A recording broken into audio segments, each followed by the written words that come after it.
అంటే 56లో రాష్ట్రాల పునర్విభజన మొదటి పునర్విభజన కమిషన్ సిఫారసుల మేరకు జరిగిన ఈ హైదరాబాద్ రాష్ట్రము ఆంధ్ర రాష్ట్రము మామూలుగా భాష ఒకటి కాబట్టి అనేది జరగలేదు. దీనికి షరతులు ఉన్నాయి. రాజకీయ ఆర్థిక పరమైనటువంటి సామాజిక పరమైనటువంటి అంశాలు ఉన్నాయి. వాటిని అమలు చేయకుండా అసలు వాటి రాష్ట్ర ఏర్పాటప్పుడే అనుమానాలు వచ్చాయి. వాటిని ఆ సందిగ్ధ నుంచి అనుమానాల నుంచి బయటపడేయటానికనే ఉద్దేశంతో హామీలు ఇచ్చారు. ఒక ఒప్పందం, జెంటిల్మెన్ ఒప్పందం జరిగింది. అది అమలు పరచలేదు. అదేమిటో ప్రజలందరికీ తెలుసు. ఇంతకాలంలో జరిగిన అంటే మొట్టమొదటిసారిగా పెద్ద మనసుల ఒప్పందం ఏదైతే హైదరాబాద్ రాష్ట్రం ఆంధ్ర రాష్ట్రం రెండు కలిసి ఆంధ్రప్రదేశ్గా ఏర్పడినప్పుడు పెద్ద మనసుల ఒప్పందం ఉల్లంఘన జరిగిందంటారు. ఉదాహరణకి ఏ పాయింట్ ఉల్లంఘన జరిగిందో? అన్ని జరిగాయి. ఏ పాయింట్ అమలు పరిచారో చెప్తే ఉల్లంఘన ఎక్కడ జరగలేదో నేను చెప్పగలుగుతాను. ఓకే, ప్రభాకర్ గారు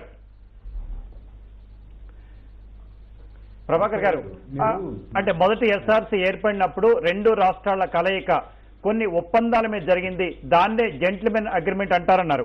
అయితే శ్రీనివాసరెడ్డి గారు స్పష్టంగా చెప్తున్నారు, జెంటిల్మెన్ అగ్రిమెంట్ లో కుదుర్చుకున్న అన్ని ఒప్పందాలు ఉల్లంఘనకు గురయ్యాయని చెప్తారు. ముందుగా శ్రీనివాసరెడ్డి గారికి నమస్కారం. నమస్కారం ప్రభాకర్ గారు. చాలా సంతోషం మనం చర్చలో కూర్చున్నాం. సాంబశివరావు గారు, మీరు ఎత్తుగడే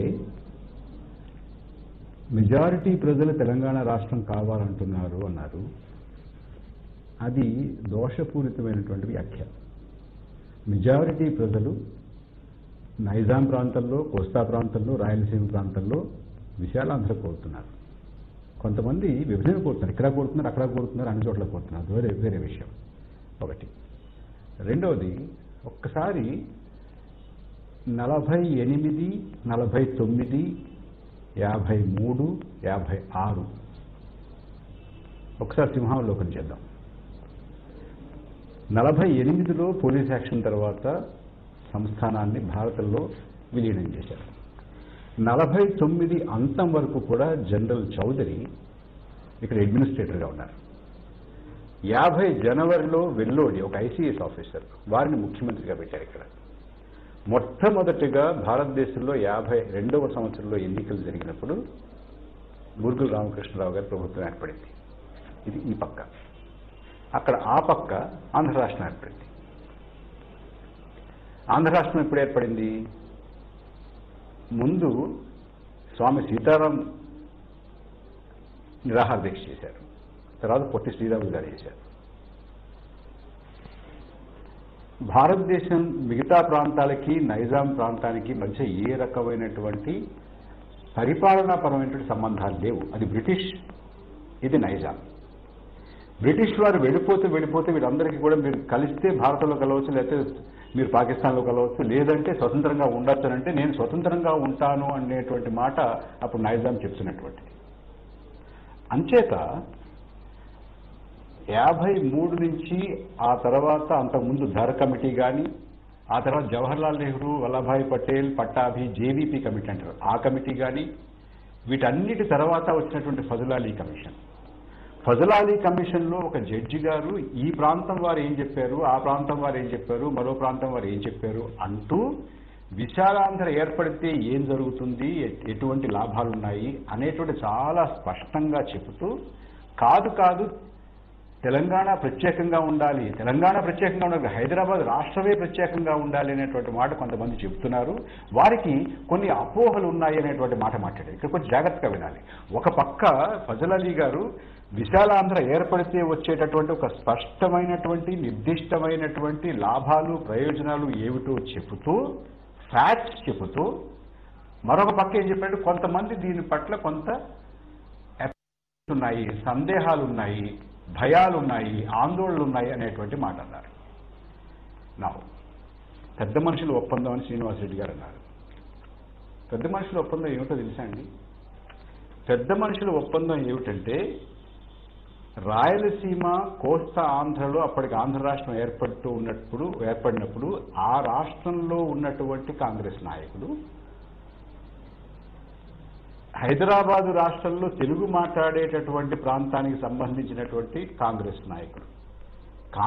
నాయకులకి మధ్య జరిగినటువంటి ఒక అంతర్గతమైనటువంటి ఇన్ హౌస్ ఒప్పందం. It's a Congress agreement, it's not a gentlemen's agreement. Srinivas Reddy గారికి బాగా తెలుసు. ఎందుకంటే కమ్యూనిస్టుల ప్రభావం అటు పార్లమెంట్లో కానీ, అసెంబ్లీలో కానీ, హైదరాబాద్ స్టేట్ అసెంబ్లీలో కానీ, ఆంధ్ర రాష్ట్ర అసెంబ్లీలో కానీ చాలా ఎక్కువగా ఉండేది. చాలా పెద్ద సంఖ్యలో ఉన్నారు. అయినా కూడా ఒక్క కమ్యూనిస్ట్ని చూపించమనండి ఈ జెంటిల్మెన్స్ అగ్రిమెంట్లో. Therefore it is only exclusively a Congress internal arrangement.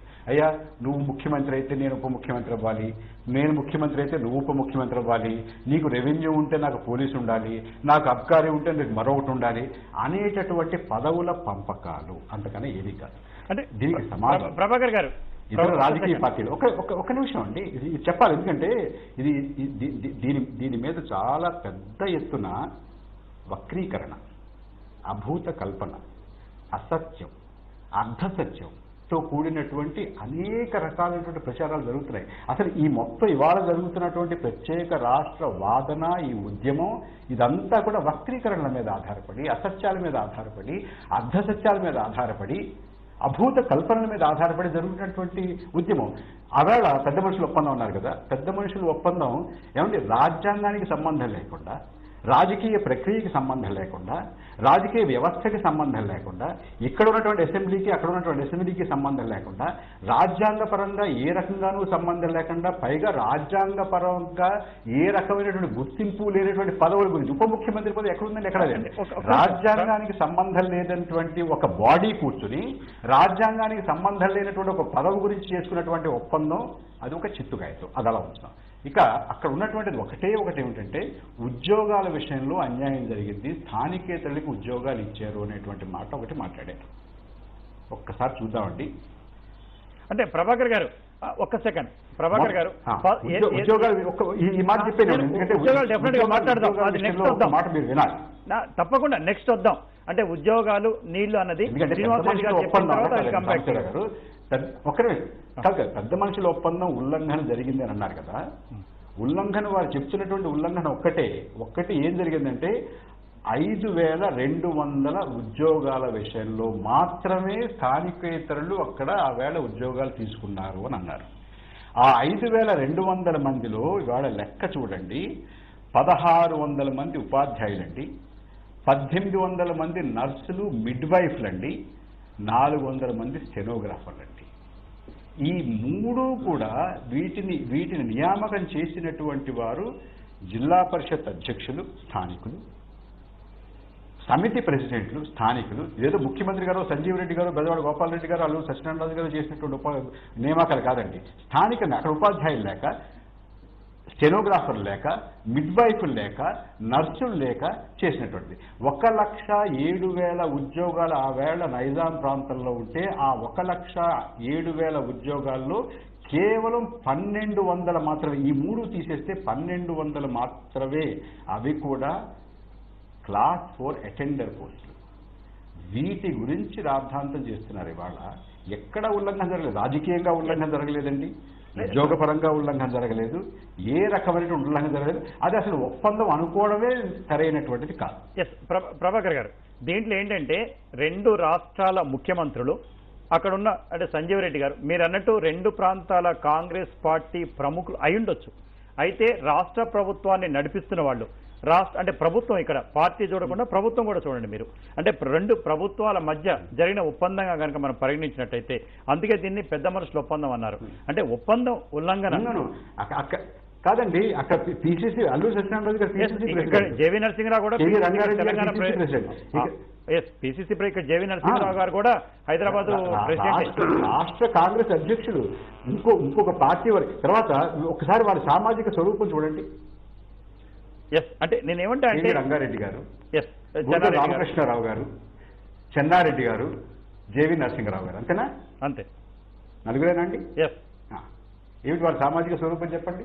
అంటే సమాజం కానీ, రాజకీయ వ్యవస్థ కానీ, ఇతర పార్టీలు కానీ ఇతర ప్రజా సంఘాలు కానీ అసలు ఇది ఈ ప్రాంతానికి జరిగినటువంటి ఒప్పందం అంటారు ఏమిటండి దీన్ని? ఓకే, మీరు సబ్జెక్ట్ అది వేరే విషయం. నేను ఏమంటానంటే అంటే రెండు రాష్ట్రాలు కలిసినప్పుడు ఏదైతే ఒక ఒప్పందం చేసుకున్నారు, ఒప్పందంలో ముఖ్య భాగంగా అంటే శ్రీనివాసరెడ్డి గారు స్పష్టంగా అన్ని ఒప్పందాలు ఉల్లంఘన అంటున్నారు. ముఖ్యంగా చూసినట్టయితే మొన్న ఈ మధ్య నేను జస్టిస్ సుదర్శన్ రెడ్డి గారితో కూడా మాట్లాడడం జరిగింది TV5 లైవ్లోనే. ఆయన చెప్పే ముఖ్యం ఏంటంటే తెలంగాణ ప్రజలు అమాయకులు కాబట్టి ఇక్కడ భూములు అమ్ముకోకుండా సంరక్షణకి ఒక సూత్రం కూడా దీంట్లో ఉంది. అంటే తెలంగాణ అభివృద్ధి మండలి అనుమతి లేకుండా ఇక్కడ భూములు కూడా కొనకూడదని చెప్పడం జరిగింది.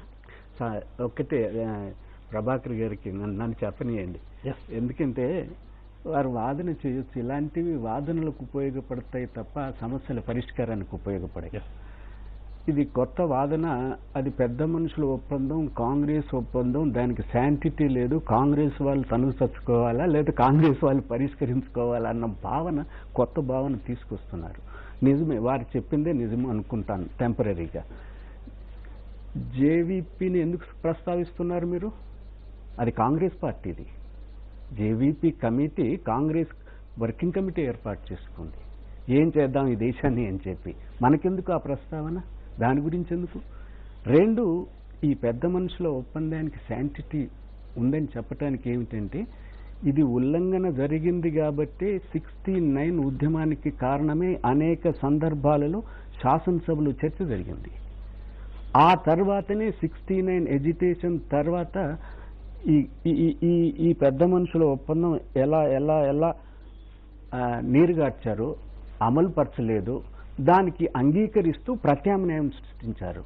ఆ ప్రత్యామ్నాయం అల్టిమేట్గా 69 ఎజిటేషన్ తర్వాత సుప్రీంకోర్టు, ఇక్కడ ముల్కీ ఉంది, ముల్కీ చెల్లదు, ఈ ప్రాంతానికి చెల్లదు అని హైకోర్టు ఇస్తే సుప్రీంకోర్టుకు వెళ్ళారు. సుప్రీంకోర్టు కన్ఫర్మ్ చేసింది ముల్కీ చెల్లుతుంది అని చెప్పి. అప్పుడు 72 ఉద్యమం మొదలైంది. ప్రత్యేక ఆంధ్ర రాష్ట్రము, ప్రత్యేక జయాంధ్ర ఉద్యమం మొదలైంది. దాన్ని ఆధారం చేసుకొని 73లో ఒక షట్సూత్ర పత్రికాన్ని ప్రవేశపెట్టారు శాసనసభలో. ఆ తర్వాత దానికి అష్టసూత్రం పోయి షట్సూత్రం వచ్చింది. ఆ తర్వాత పార్లమెంటు 72ని ఒక 6 పాయింట్ ఫార్ములాని తీసుకొచ్చింది. ఆ తర్వాత 75లో ప్రెసిడెన్షియల్ ఆర్డర్ వచ్చింది. వీటన్నింటికి మూలం ఎక్కడి నుంచి వచ్చింది? అందువల్ల అంత సింపుల్గా మీరు వాదన చేయొచ్చు ప్రభాకర్ గారు, నేను కాదనను. ఈ కొత్త వాదన నేను వినేది మీ దగ్గర నుంచి గతంలో వినలేదను, కానీ ఇది కొత్త వాదన, వాదన చేసుకోవచ్చు, కానీ ఇది ఆర్గ్యుమెంట్కు పనికొస్తుంది తప్ప ప్రజల భావాలు పరిష్కారానికి పనికిరాదు. 6 సూత్రాల పథకం కూడా అమలుకు నోచుకోలేదు.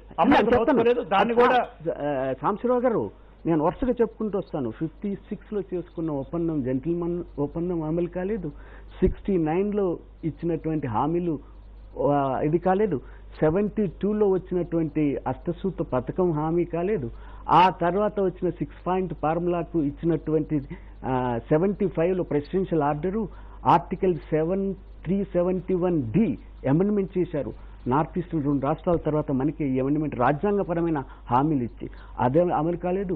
86లో ఎన్టీ రామారావు గురించి ఎన్ని వైలేట్ అయినాయి, జియో వచ్చింది, అది కాలేదు. అందువల్ల ఇది ఆర్గ్యుమెంట్కు పనికొస్తుంది తప్ప మనం వాటి మీదనే ముందుకు అడుగులు వేసుకుంటూ పోతున్నాం. మీరంతా ఇది తప్పు అని చెప్పండి. అసలు ఈ రాష్ట్రమే ఆ రకంగా జరగలేదంటే అయిపోయింది. ఇంకా మన వాదన మిగులుతుంది తప్ప సమస్య పరిష్కారం కాదు. 1973లో 6 సూత్రాల పథకం ప్రకటించిన తర్వాత అక్కడ ఆంధ్ర ఉద్యమం కానీ ఇక్కడ తెలంగాణ ఉద్యమం కానీ అంటే ఆగిపోయిన తర్వాత కొంతకాలానికి ఎలక్షన్స్ వచ్చాయి. ఆ ఎలక్షన్స్ లో కూడా కాంగ్రెస్ పార్టీ గెలవడం జరిగింది.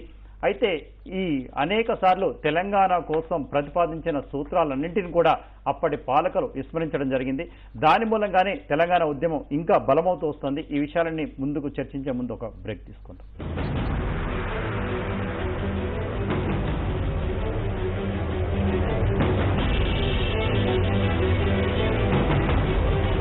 ఈ రోజుల్లో లైఫ్ ఆన్ ఫటాఫట్ వైఫై హైఫై